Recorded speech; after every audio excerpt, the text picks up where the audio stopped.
now. A handful of black badges at different conferences, including DEF CON, and yeah, social engineering is my jam. All right, and I am JC. I'm the president of Exit, one of the sponsors here. Do cybersecurity consulting, so some of those things are penetration tests. Some of those are social engineering assessments. I've been coming to DEF CON for a while and happy to be one of the co-founders running this and delivering every year something bigger and better, much to the dismay of the volunteers, especially Senor Pope right here. But with all of your help, we're able to pull it off. And for that, I am thankful that you all are here to hear this and our competitors for competing. So without further ado, let's talk about our call for competition. We had 28 submissions, 28 teams submitted. We had 4 call for competitor reviewers, and out of that, we accepted 14 teams. That's all the time we had. So this is our review board. So all 4 of these individuals had a rubric that they looked at when they were judging or scoring, I should say, teams that submitted. And there's a handful of things, but a lot of it was based off of the video submission. So we did ask everyone who wanted to compete to submit a video. So I think like 1 or 2 teams didn't, or they tried to rickroll us and they weren't accepted. So if you want to try to compete in the future, don't rickroll us, because that's not going to get you anywhere. But we looked at videos. We looked at answers. One of the questions is, why do you want to compete? You know, what's your background? Background doesn't have to do with being accepted or not. We like seeing a variety. You don't have to be a professional in this industry at all. I got my start in InfoSec in social engineering without even being a professional, right? And so we want a wide range of people to come in and do this competition. So our awesome team of reviewers looked at a number of things. Excellent. And a few of them are here. Ibetica, are you Kritika. Still around? Kritika? I know Chris is here. I know Chris is here. Chris, you still here? Hey. There you are. There you are. Chris was one of our reviewers, also one of our judges last year. Excellent work. Thank you. I'm here. Kat still has not been able to make it, unfortunately. So hopefully next year we'll have her here. So I want to share with you, we've got their permission to share 3 noteworthy submission videos to give you an idea of what we're getting. Take a peek. So the first one we have is Team Artie Boy.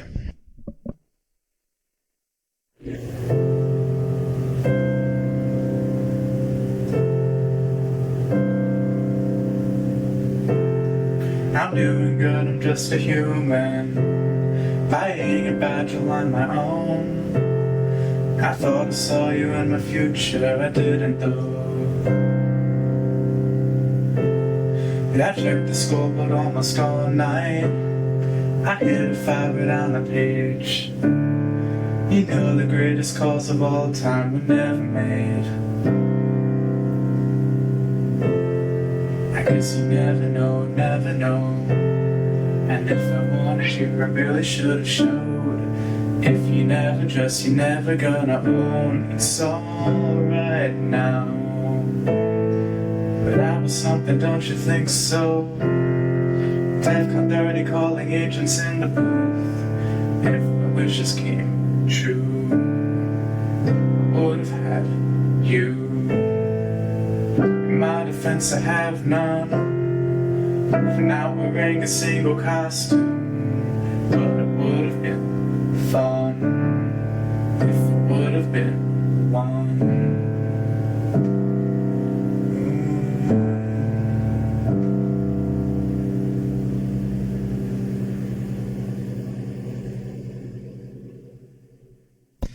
So Team Artie Boy, a couple things to note there.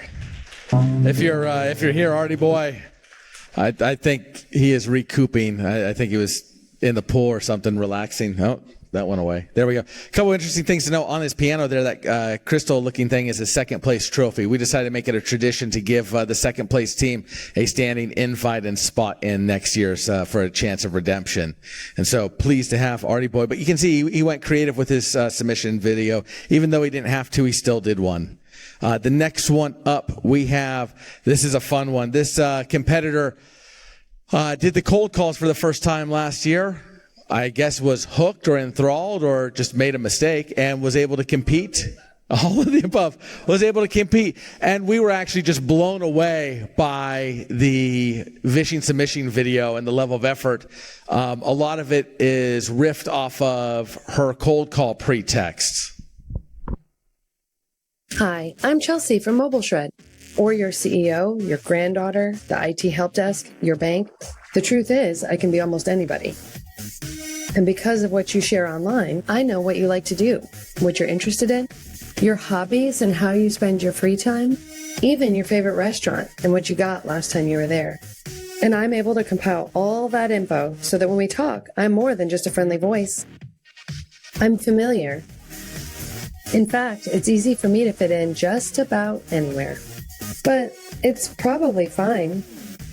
You can trust me, right?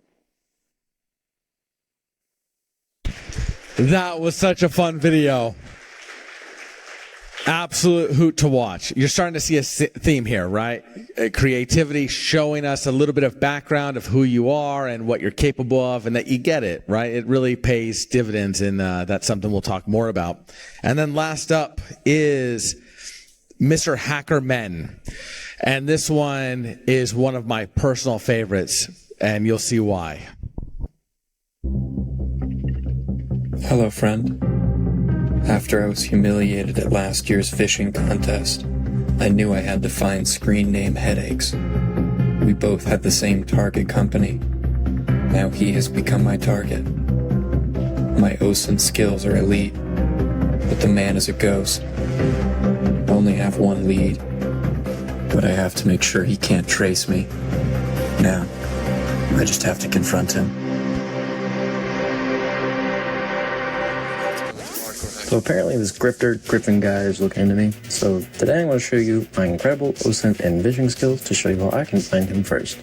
It's a shame, really. He's a great guy, helped me find a job, and just seemed pretty cool. It's a real shame, but he seems pretty easy to trace. I mean, his face is on the homepage of DEF CON, right? Seems he's going to be going on a date at this very specific restaurant. Seems he's only a couple hours from me, so maybe we can, just surprise him there first. Hello. Is this that restaurant? I'm Griffin. I'm just making sure my appointment is still on. Oh, it is. Great. Oh, it's been moved to a park. Okay. Thank you.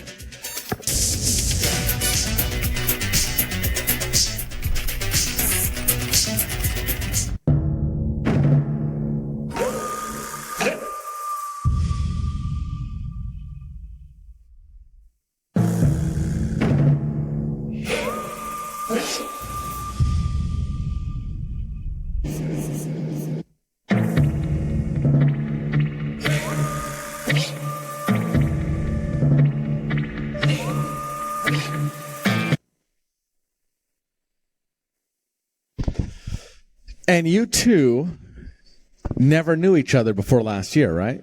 Had complete strangers. So a little bit of background, they competed last year. If you notice, this year we had the same head-to-head. One company, two teams, same company. They were the two competitive teams against that one company. And for some reason, decided to join forces. Now, I'm not going to lie. When we watched that video, we were deciding whether to call the police or get somebody involved because there's some weird vibes going on. But the second we saw the other person pop out of the slide, we're like, okay, this seems consensual.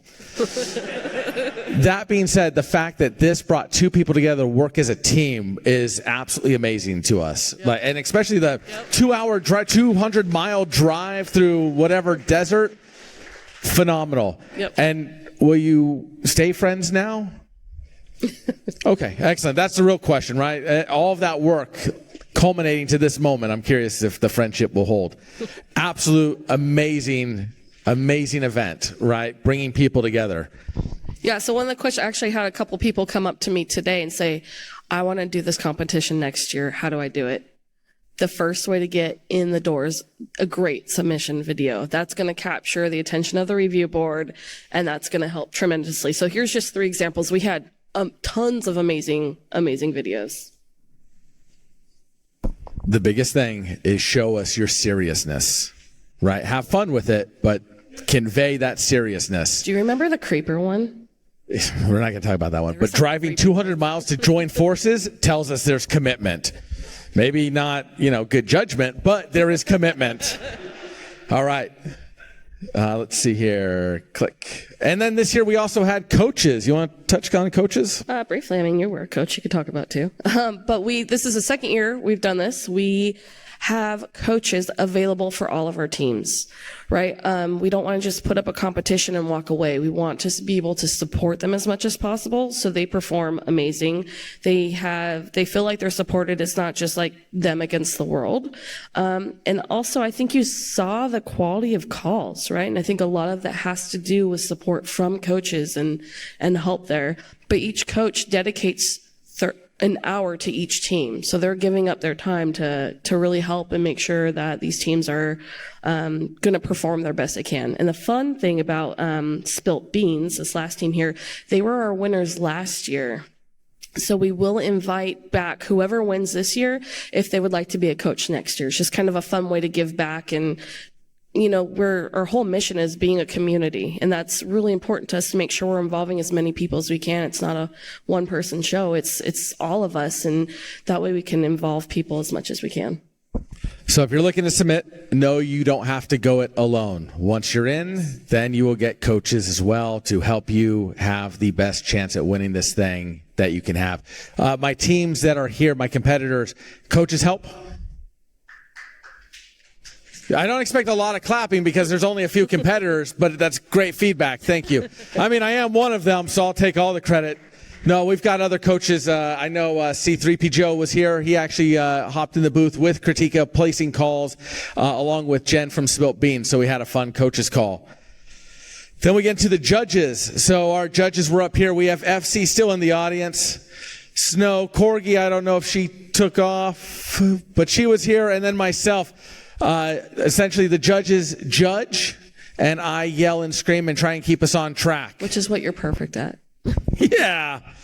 All right. So again, thank you to the judges. We try and invite 2 guest judges every year to keep fresh eyes, fresh opinions, get new feedback, and help kind of take the competition in an interesting direction and see different insights, especially from across the pond.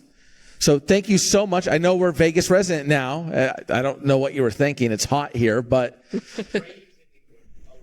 well, congratulations. You're going to miss it. But I appreciate you joining Uncle Sam's side. You're on the winning side.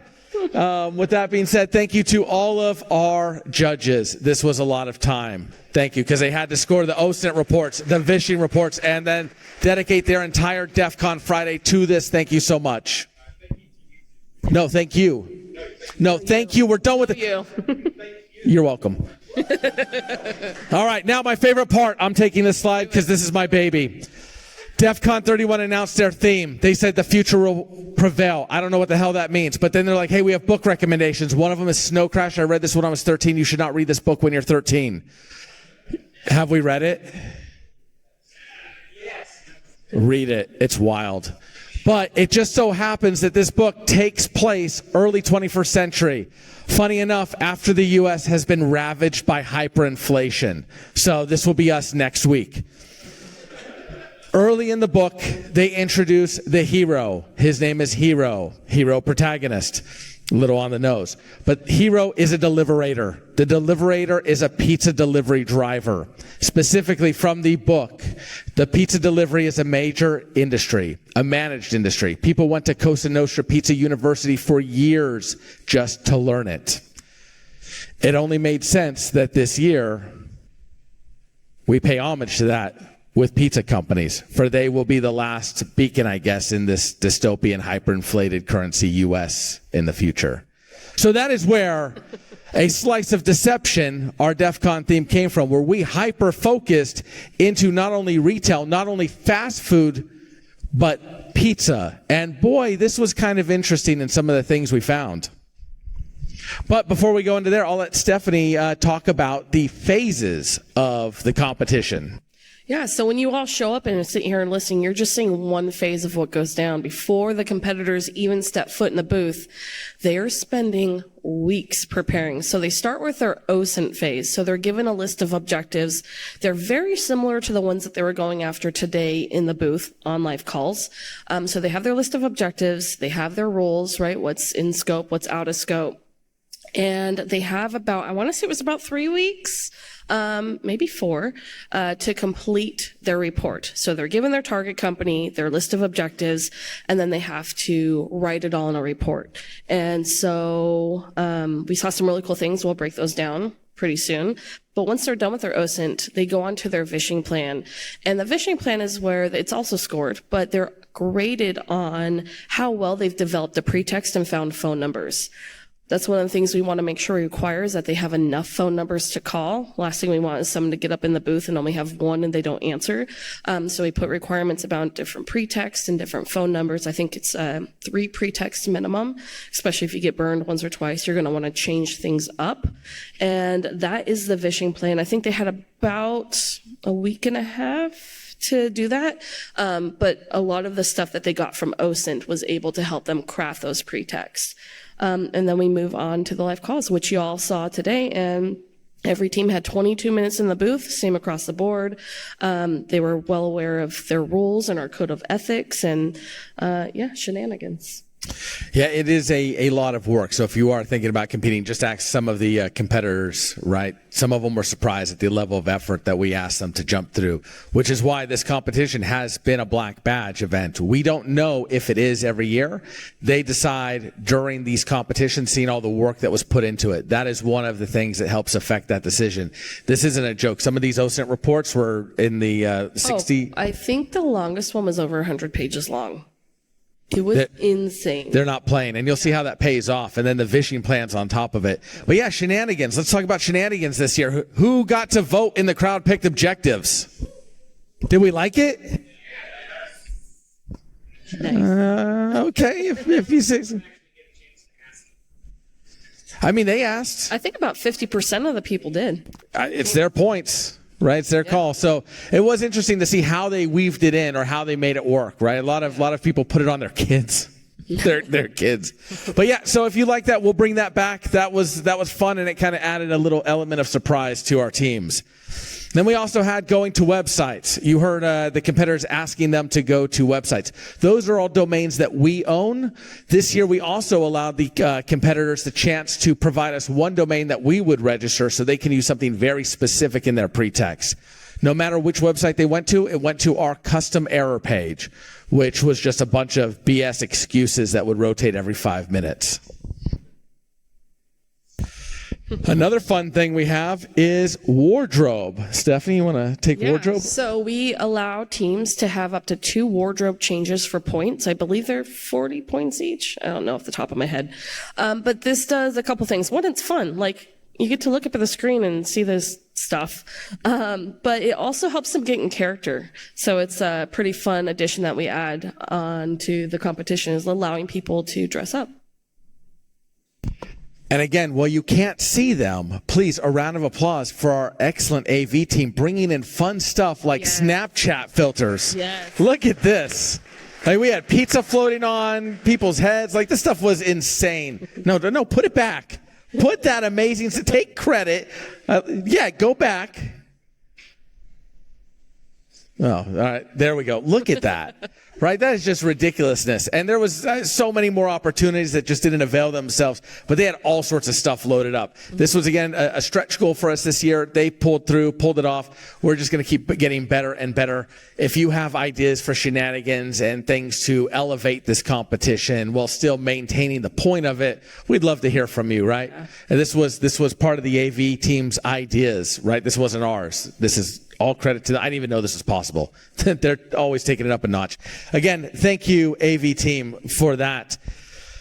We're also trying to get better with fast Analytics, we're trying to get more out of our PBX. There's a lot of effort that goes into this to make this thing work. That being said, out of our stats, with our 14 teams, 1 got DQ'd. We had that coaches team come in, so technically 13 teams. We had 7 of those pizza companies called. I'm supposed to have a count of how many calls were placed, but I did not get that yet. That's okay, buddy. As long as you got to eat, right? That's all I care about. You were working beyond belief. We'll get this reported later. Don't even stress.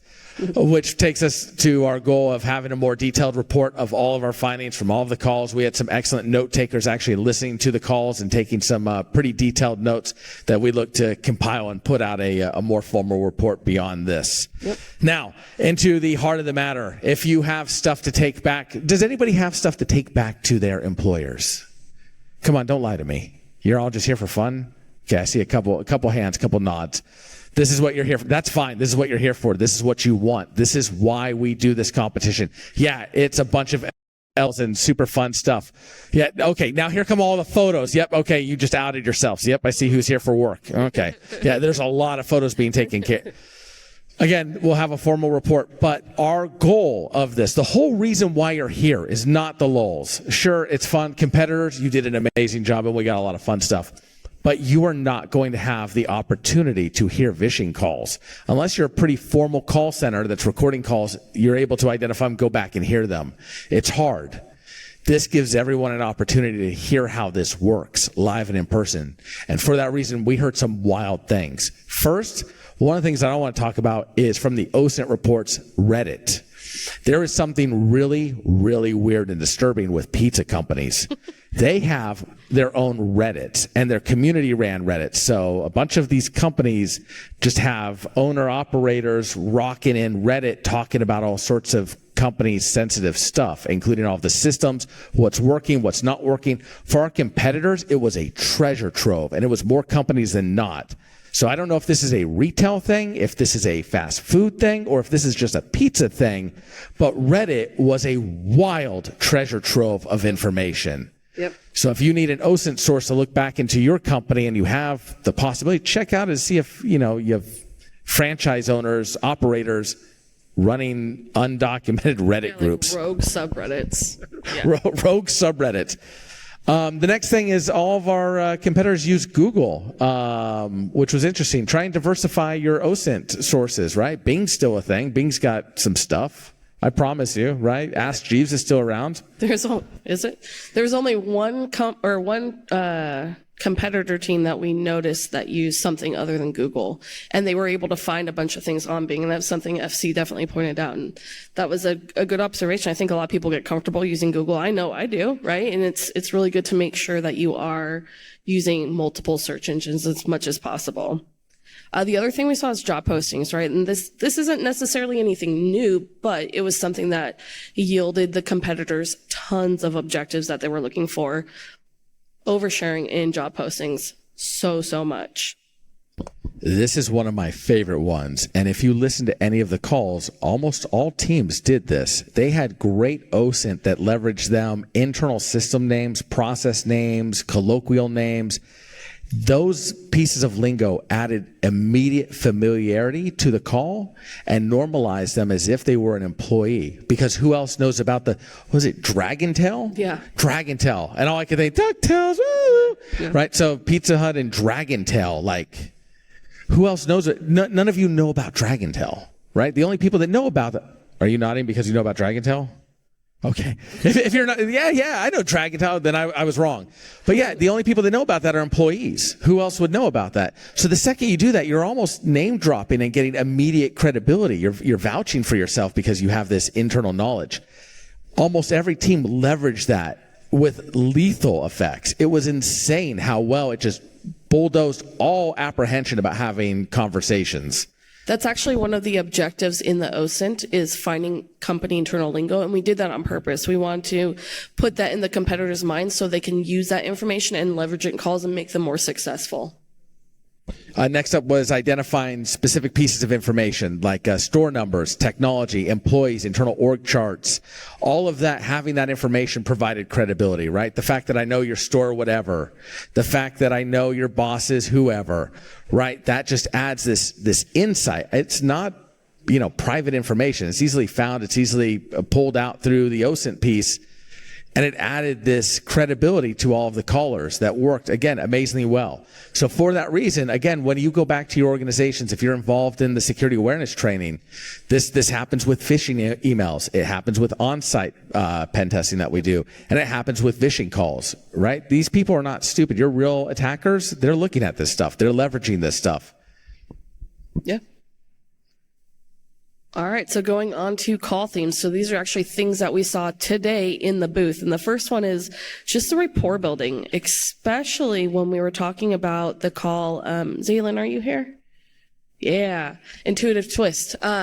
So Zaylin did an amazing job at using sympathy, right? You were young, you were starting a new job, your family was concerned about the physical security of the building, like all these things, and just playing off, just putting yourself in that position, it immediately made the person you were talking to like relax and wanting to help you. Like she was your best friend at the end of that call.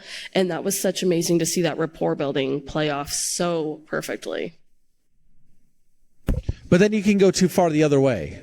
If you're too nice, too friendly, too casual, you lose authority, you lose severity.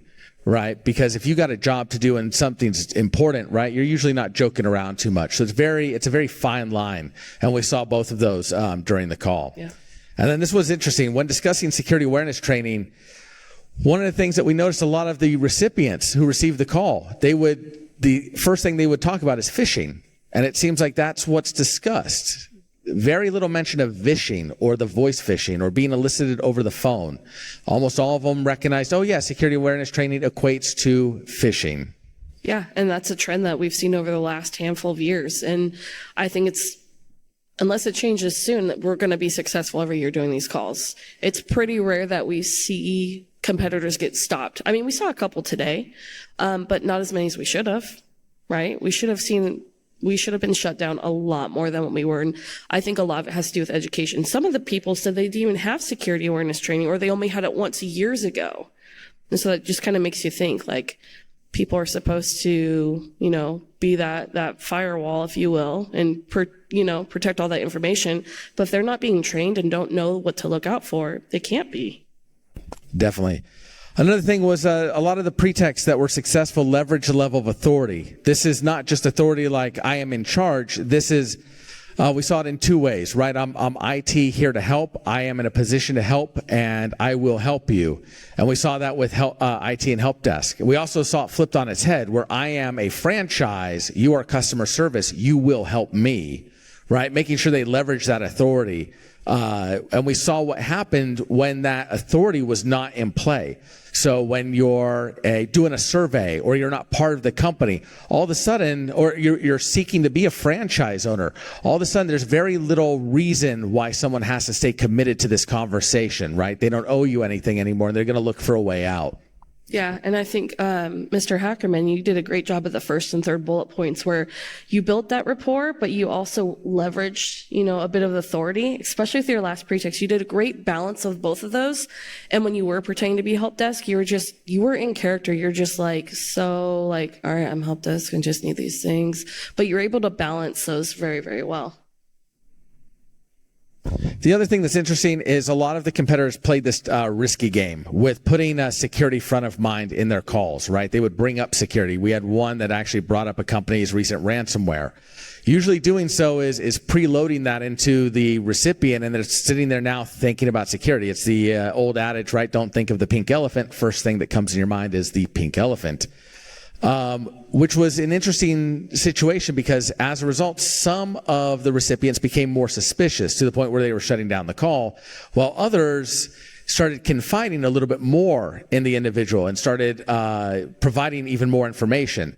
We saw this in one of the pretexts where it was, I believe they were an auditor, and the rapport building was so strong and the pretext was so strong that the trust essentially was carte blanche, and they could get whatever objective that they wanted, and it was a very fast-paced collection. Give me this, give me this, give me this, give me this. It was great. To the point where they actually started confiding all of the security awareness pieces, completely fooled in the sense that this is somebody from audit, they have my best interests at heart, and I need to provide information. So it was completely wide open. Yeah. I'll let you take the next one. No, we got it. You're good.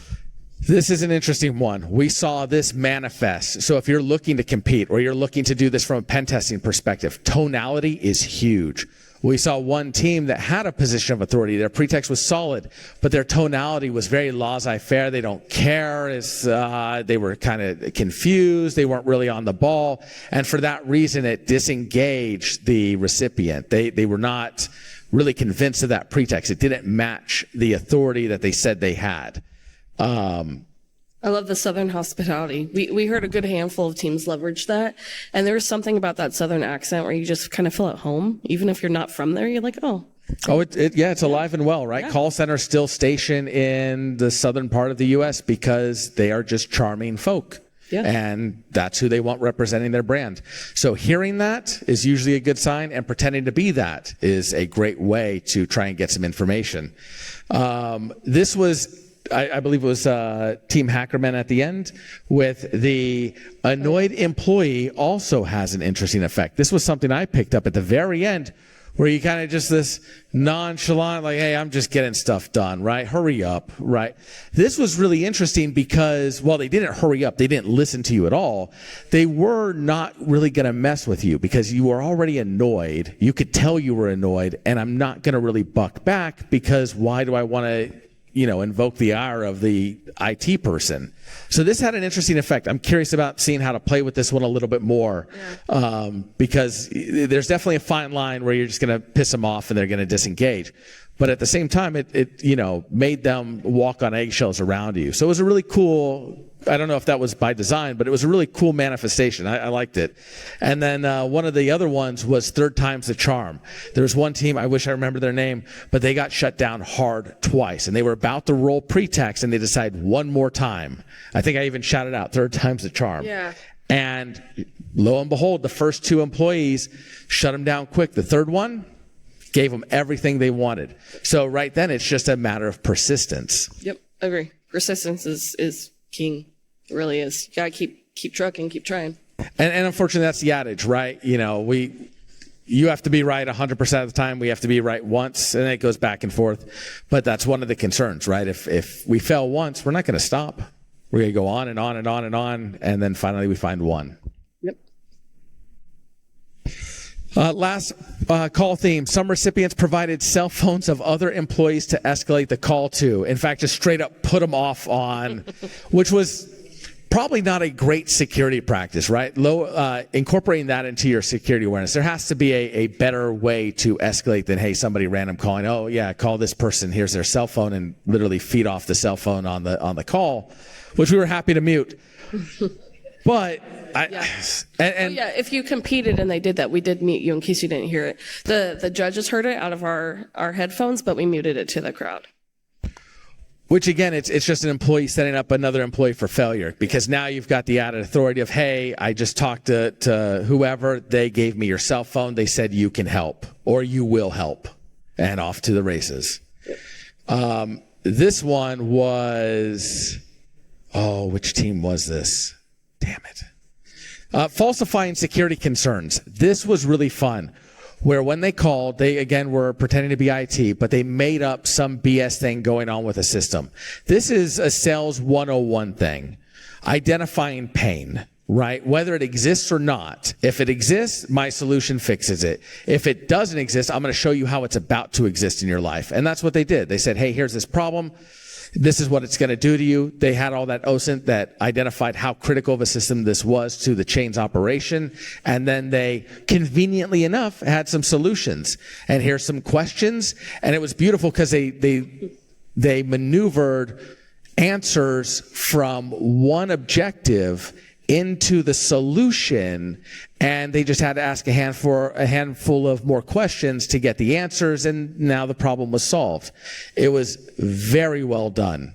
Yeah, I think the last thing is just don't give up. Again, kind of going back to that persistence piece, but one of the teams, they struggled a bit and they didn't get answers or couldn't get the flags. And then I think they were ready to get up with multiple minutes left, but everybody, was chanting, one more call, and they still did another call. I think they got one objective from that call.